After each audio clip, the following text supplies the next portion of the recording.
Gaming Guild proudly brings to you the Nat-Pun podcast.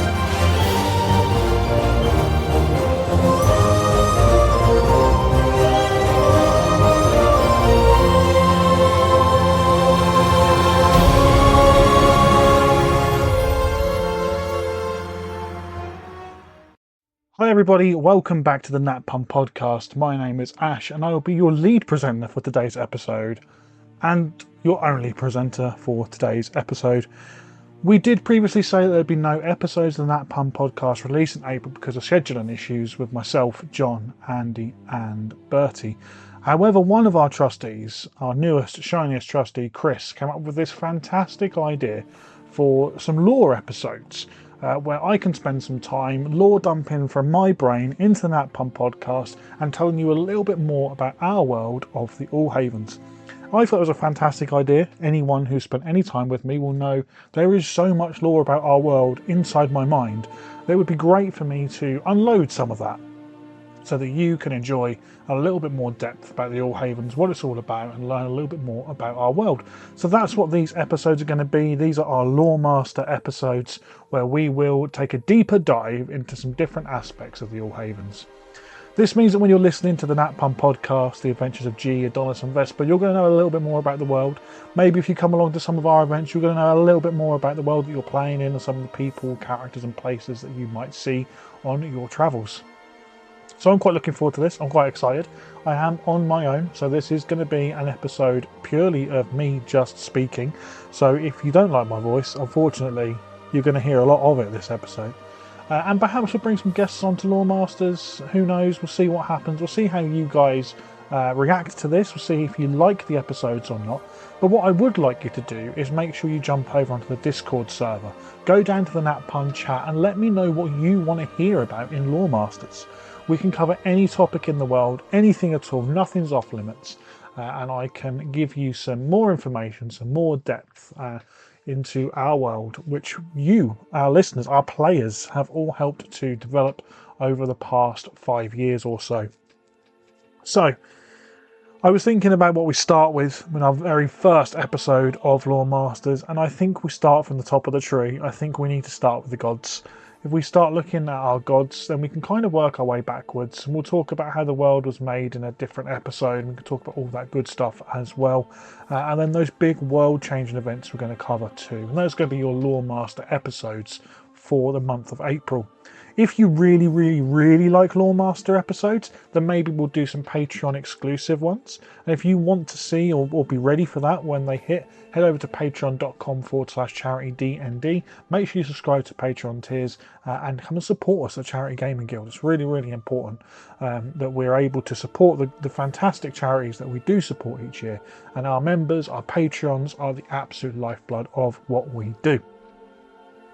Now, just before I do start talking about our fantastic dichotomy of gods, I just want to remind you all that we have loads of events coming up as well. And there are tickets still available for all of those events through 2026 after Elite Adventures, which is very recently sold out. You can come along to any of those events. It doesn't matter how experienced or inexperienced you are. Our Dungeon Masters are the best in the world, and we make no secret of that. So they can hold your hand through the adventure, even through character creation. We'll put you in touch with your fellow players through the Discord server, and we can all go and have a great time. If you're going to pick one adventure to come to, make it November. Make it Rise of the Ancients, our 12-hour sponsored game. Those are the biggest games we run. They're the most important games we run in terms of our narrative as well. And when we talk about future episodes of Loremasters and those big narrative events, those are the games that we're going to be focusing on. Okay, enough of me plugging our events, which you can find on facebook.com/CharityDND. I think it's time that we actually talk about the gods. Now, initially, when our world was first made, we had a wide-ranging pantheon of gods. And we had gods for everything, and some of those names, those of you who've been around a while will know. Names like Melora and Pelor, and Azrael and Bane and Bahamut. Those names will be familiar to you, and we had this pantheon. It was great. The pantheon were fantastic. However, we decided to take a step in a different direction. And before I start talking about the gods that we've got, I think it's important that you as our players understand why we changed the pantheon. First of all, it was a really cool narrative. It was going to create some immense spectacles on the tabletop, some great engagement for our players and our attendees at our events. And that was a real driving factor. That's always number one at the top of our list. Is if we can make our events and our games great and exciting and interesting and wonderful, you guys are going to want to come along and play in them. And that means that the charity is going to grow and we're going to be able to support other charities more easily and with greater amounts of money. So that's always our driving factor. However, there was a second driving factor of us changing the Pantheon. And this was about the time Wizards of the Coast decided to try and change their OGL. For those of you who don't know what an OGL is, I'm not going to bore you with the nitty gritty. It's the open game license, and it's what allows creators and people like us to use Dungeons and Dragons to create our own content and also sell that content and be able to make money off that content, albeit we do it for charity and not for profit. That OGL wasn't well received, and so we decided to take some steps to try and future-proof our own intellectual property as a charity, and that meant changing our Pantheon and moving away from those names, which had become synonymous with Dungeons & Dragons. The decision had to be made as to how we did that. Now, as someone who loves an epic narrative, I thought no greater way of doing this would be than to cause the gods to plummet to earth and to have our players try and resurrect them and bring them back into the Pantheon. And that was our 12-hour event, Dark Ascension, which we will talk about on a different day. The upshot of all of this is that we've ended up with two gods. Both of our gods were previously player characters, and this is a really important concept that we have in the Charity Gaming Guild of making sure that our players are engaged with our narrative and the decisions that they make actually matter and actually make a difference. The first god we got was the evil god, Xaphon. And Xaphon was my character that I played in Chris's campaign. And he initially appeared in the Isles of Time campaign which Chris ran. He was a fallen Aasimar Warlock of the Fiend, and he was great fun to play. He was so much fun. Yes, he was evil, but he honestly truly believed that what he was doing was good. He worshipped the god Asmodeus. Now, let's talk about the original IP for Dungeons & Dragons. Initially, Chris's campaign wasn't set in the All Havens. It was set somewhere else, so I picked a more generic god. Over time, when Chris moved his campaign into the All Havens, we learned that Asmodeus and Azrael are kind of the same being and kind of merged Xaphon into Azrael's worship. Over the course of the campaign, Xaphon would try and recruit his fellow party members and pretty much anyone who would listen to his cult, to his following of his god. Now, I mentioned that he truly and honestly believed that he was doing the right thing, and he absolutely did. Xaphon was abandoned as a baby and taken in as a cult and raised within this cult. That cult devoted themselves to Asmodeus or Azrael, the god of death, and so Xaphon knows nothing other than this cult. And that kind of taints everything that he does. When it came to running Xaphon as a player within the party, I had to be careful to make sure an evil aligned character wasn't going to butt heads with the party, and the way that I did that was through that exact method of making sure that it was clear that Xaphon thought he was doing the right thing. It led to some really cool role-playing moments, particularly between Xaphon and Adamar, which anyone who knows anything about Xaphon and Adamar will know that there's a bit of a love-hate relationship there, in so much as Xaphon loves Adamar and Adamar absolutely hates Xaphon. Adamar, was played by Niall, one of our longest standing members, and that was an amazing bit of roleplay. I used to absolutely love bouncing off Niall in those RP sessions, and I think it was quite amusing for everybody else as well. One of our other members, Dave, has come up with some lore as well between Xaphon and Adamar, which is lovely to see, and that kind of legacy does live on. Another interaction within that party that was particularly important for developing Xaphon's character was with Mouse, or Bertie's character. Obviously, everyone listening knows Bertie as Vesper, but Bertie also played Mouse in Chris's campaign. And Mouse was very confused by Xaphon, not really understanding where he sits on the line of good versus evil. And to see that kind of, not conflict, but that uncertainty was really cool and really fun to see, and quite rewarding for me to see as well. When Xaphon stepped back and maybe he was away from Mouse, and Mouse would have these RP moments of, I've got this book, and on one side are friends and on one side are enemies, and Xaphon's like right in the middle, and I don't really know whether he's good or whether he's bad. That was really kind of gratifying for me because it told me that I was role-playing Xaphon in the right way. And I think it's a bit of a lesson in how we can run evil characters within Dungeons and Dragons, even in a mixed alignment party. So a party that is made up of good and evil characters, and how you can gel them together still and allow them to do what they want or need to do. Xaphon met his demise in Chris's campaign at the hands of Azrael. And that's really when we took Xaphon out of the campaign and dropped him into our narrative within the world. Now, Xaphon's first outing was in Azrael's Sundering, which was our first ever 12-hour game. Xaphon was not quite the BBEG, but nearly the BBEG, in so much that he was trying to bring the god of death into the mortal realm, and he absolutely wrecked Oceanhold in the process. We set a lot of groundwork in that 12-hour session. We set groundwork for some of the gods being worshipped, the people of Oceanhold, Yorick Wavewalker, who was the leader of Oceanhold at the time. We also spoke about Azrael and Xaphon, and perhaps most importantly, Archinometers. Archinometers are a piece of equipment that has been around the world for a very, very long time, and players who played in our last 12-hour session, the World Anvil, will know all about Archinometers, as will the guys up at Field CIC in St Helens. You guys during Project Archeliodon learned about Archinometers and how they worked as well. They're a very unique piece of equipment. If you want to know more about Archinometers, make sure you head over to Discord and let me know, and I'll do a little segment in one of these Loremaster sessions on Archinometers and what they are and how they work. Well, not how they work, because they don't work, because they pretend and magic isn't real, but yeah, you know what I mean. So that campaign, or that 12-hour session rather, Azrael Sundering, was really important. It brought Azrael into the world, it wrecked Oceanhold, and it set Xaphon up to be the bad guy. Now, post Azrael Sundering, what essentially happened was Xaphon realised how incompetent Azrael is as a god, and so took steps to usurp him.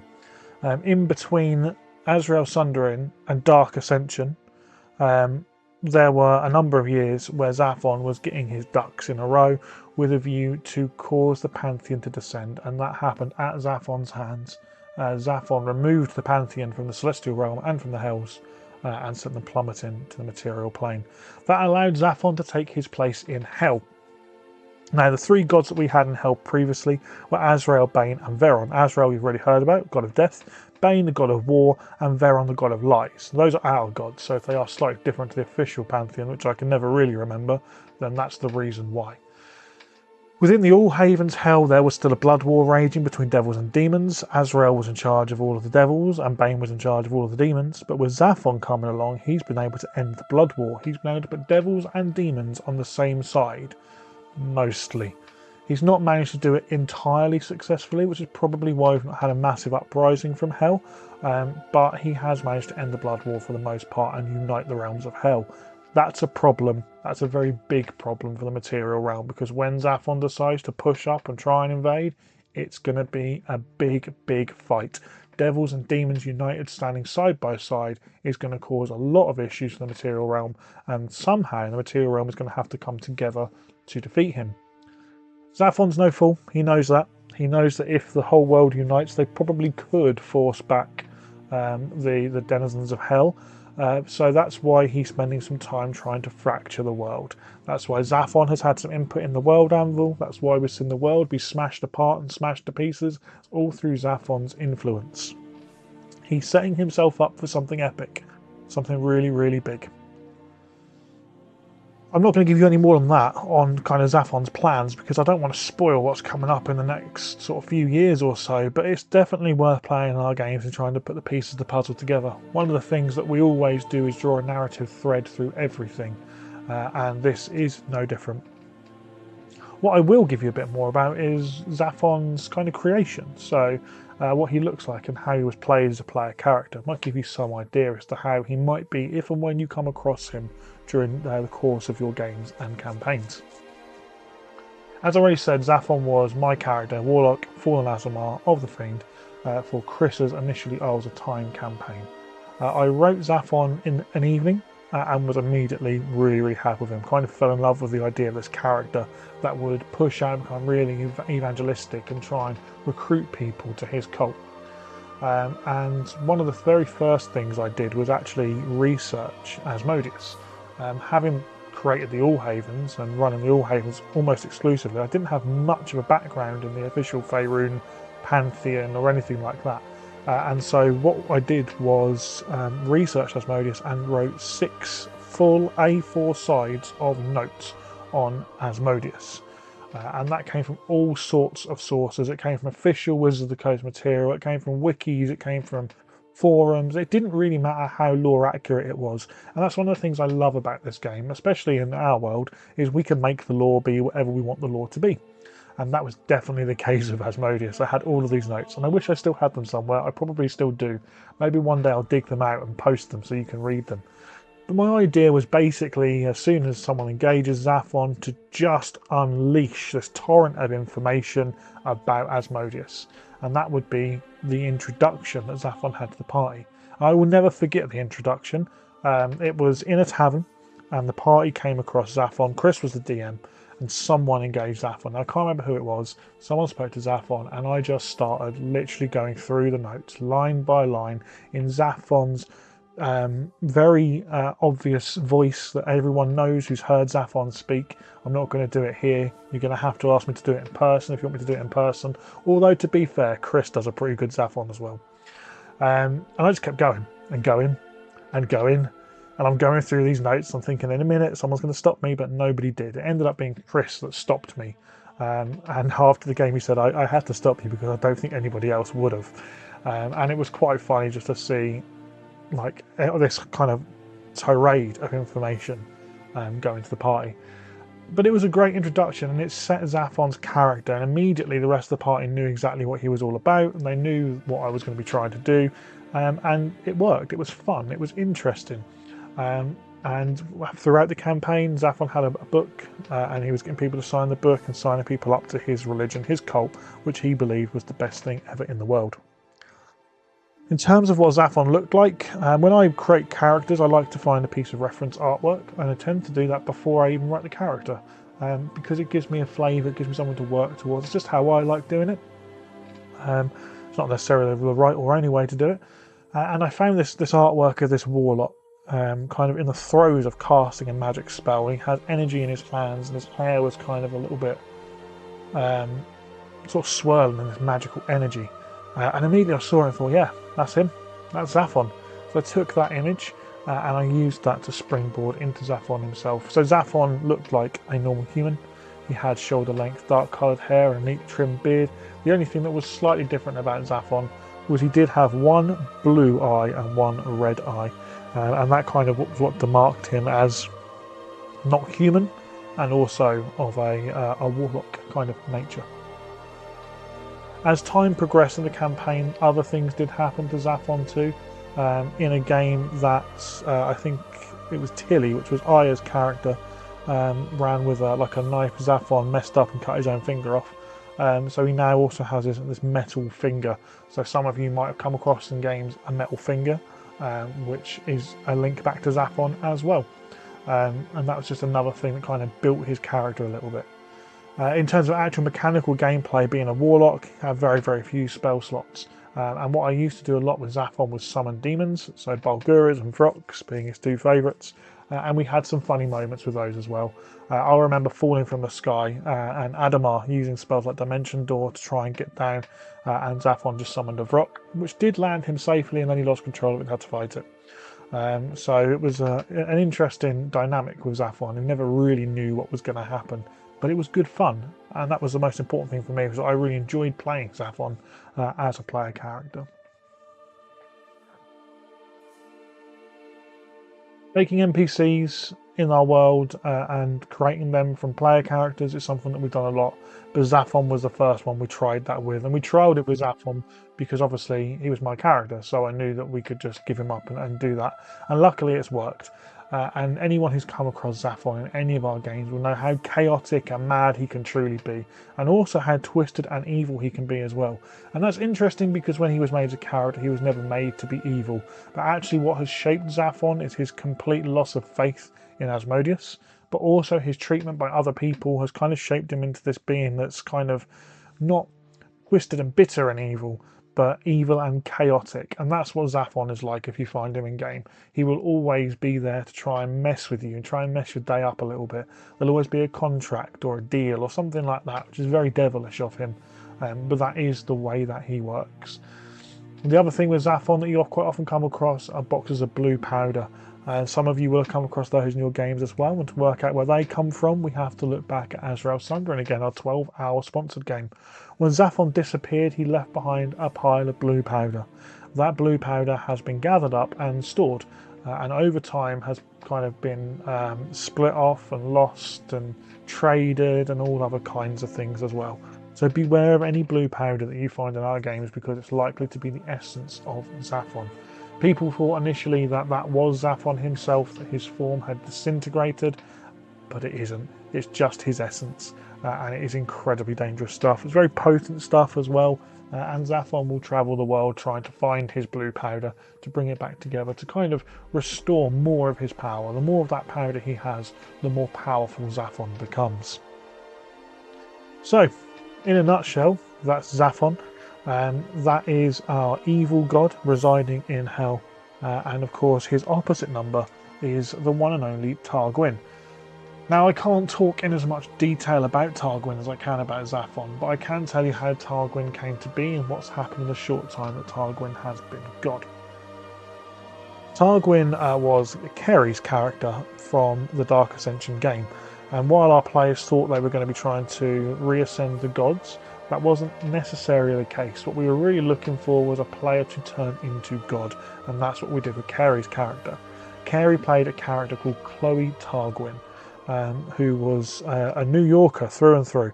And the way that we decided who was going to be picked was each table nominated one of their number to be put forward. And then we got everyone together at the end of the day, and each DM had to present their nominee to the rest of the room, and then all of the players were able to cast a vote by going and standing by the player they wanted to ascend to godhood. Now, at the time, they didn't know they were going to be ascending them to godhood. We were just looking for like the best player character on the day. And the only rule was you can't vote for the person who was on your table. Now, Kerry's character won that by a mile. And I had great pleasure in pulling Kerry to the side right at the end of the game and presenting them with a certificate for Targwyn, which showed that they had ascended to godhood, and gave them the narrative of Barnaby Thrall, who's our high vessel, taking them into his massive palace cathedral thing in Lord's Gathering and going through that ascension. It was amazing. It was such a cool moment to see Kerry's face light up with that, and was great to be able to take a player character and put them into such a prominent, powerful position in our world. It also allowed us to then put into place that dichotomy of gods, which I spoke about right at the start of this episode, where we have two gods now called Xaphon and Targwyn. Now, those names are completely IP protectable by us, and they are unique as well. They are our own gods, and we use them on a daily basis. You'll notice as well, I mentioned that Targwyn's name was Chloe Targwyn. We dropped the Chloe and stuck with the Targwyn because it just felt a little bit more fantasy and a little bit more epic. And when Kerry very graciously gave over control of their character to me, I got some background and bits and pieces as well. Now, one of Targwyn's icons, I suppose, or sigils, was a pigeon. Now, I took that pigeon sigil and changed it into an owl, being a little bit more epic and a little bit more kind of wise. That doesn't mean that the pigeon sigil is gone forever, and certainly after a recent conversation with Kerry, there are now some cults who are pushing this pigeon message with Targwyn, and you'll see that pop up kind of throughout games and throughout episodes and bits and pieces as well. The problem that we had with Targwyn, not the problem, the challenge I suppose we had with Targwyn, is that Targwyn was always a teenager. So we've taken a teenage girl and ascended them into godhood, and that's pretty epic. And that required a lot of input from Barnaby Thrall and a lot of mentorship as well, and how we overcome that. What it also means is that Xaphon can continue his nefarious means, while Targwyn finds their feet in the celestial realm. And I think that's a really, really cool message, as we're seeing Targwyn start to appear more and more, and realising their power and being able to have this impact on the world, but not quite realising how impactful it is. And if we think back to our episode, the Nat-Pun podcast, where Vesper G and Adonis met the High Vessel, and he spoke about this kind of thing, the reaction that Vesper in particular, I think, gave was, well, Who gave you the right to do that? Why does your decision matter ahead of anybody else's? Why are you able to influence the Pantheon above anyone else? And that was a really interesting episode and really kind of delved into the kind of moral aspects of a mortal man being able to mentor a god. And it's an interesting relationship that you don't normally see with a Pantheon, that we can play on and that we will play on and we have played on and will continue to do that as we kind of grow Targwin's influence across the world. There are certainly no plans at the moment for Targwin to disappear or go anywhere. Targwin is a permanent fixture in the All Havens and now is one of our gods. And it's a great example of how we can use our player characters and how your actions in our games matter and actually drive our narrative forwards. Of course, that being said, the decisions you make in your game are up to you, and if you come to our 12-hour game and end up killing Targwin somehow and everyone does it, then there's a good chance we might be looking for a new god. But as it stands at the moment, that's not the case. Targwin is very much there, very much opposed to Xaphon. We've even had one instance in the campaign where I've run where Targwin and Xaphon have had to work together. Now that is something that doesn't happen very often, and it was really quite a nice moment to see them work side by side, or sort of side by side, in trying to influence the party's decisions as to who they're going to align themselves with. Xaphon at the moment is probably more competent with his power, but Targwin probably has greater potential and is also good and not evil, which obviously helps things along as well. So there you go, that's our Pantheon, Xaphon and Targwin, having taken over from the original Pantheon of 13. That is where we are now, that's what they're doing, and that's what's going on with them. Targwin is finding their feet, Xaphon is trying to set the world up for some kind of huge event, and in the future you'll find out how that all pans out. So that's our first episode of Loremasters. It's only a quick, short episode, a little bit of a lore injection for you all, a little bit of information, but hopefully there's something in here that you didn't know that you now know, and when you come across Xaphon or Targwin in your games, you're going to understand a little bit more about where they come from and how they got where they are. So thank you very, very much for listening. If you did enjoy today's episode, please head over to the Discord server, drop down to that Nat-Pun chat, let me know what you learned, let me know what you didn't know at the start of the episode that you know now, and let me know what you want to hear about in a future episode of Loremasters. We've got another 3 of these coming out in April, and then like I say, if it goes well, maybe we'll release some Patreon exclusive episodes, and certainly if there's any scheduling issues again in the future for the main run of the Nat-Pun podcast, then we'll drop them in place of those episodes as well. Okay, well, I'm going to leave you all with that. Thank you very, very much for listening, and we'll see you all again very soon.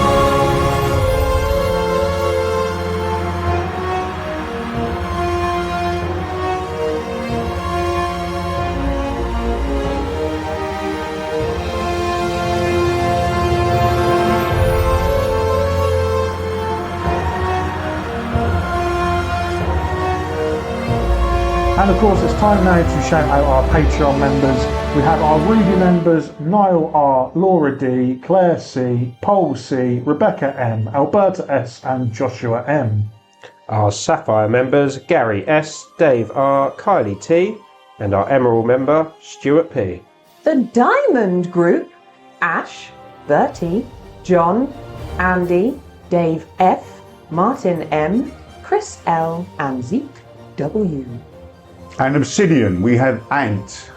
Deck was in here, but his direct debit bounced. And for our ruling council, we've got JP, Sophia S, and Chris BT. Thank you to all of our Patreon members for supporting what we do at the Charity Gaming Guild. If you want to shout out on the Nat-Pun podcast, head over to patreon.com/charitydnd today and sign up to a tier.